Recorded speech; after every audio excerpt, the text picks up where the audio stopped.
plan 4ကိုကြော်ညာတတ်အောင်လို့လုပ်ပါလူများစုကဒီနေရာမှာကြာတာပဲသူတို့မတော်လို့မဟုတ်ဘူး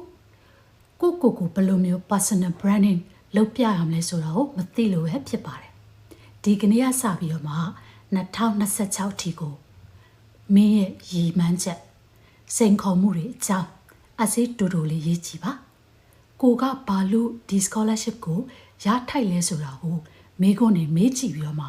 ကိုယ့်ရဲ့ဖုန်းနဲ့ဗီဒီယိုရိုက်ကြည့်ပါပြီးတော့ပြန်ကြည့်ကြည့်ပါ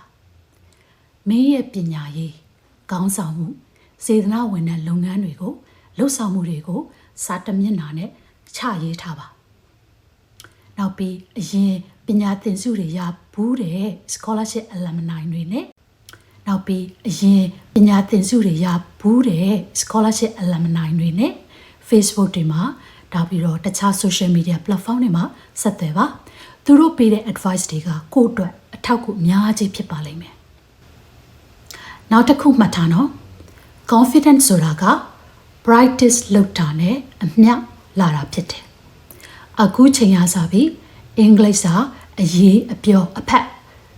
4 scale လုံးကိုပြင်ဆင်ထားလို့ရှိရင် interview ရောက်တဲ့အခါမှာသဘာဝကျကျနဲ့ဖြေနိုင်မှာဖြစ်ပါတယ်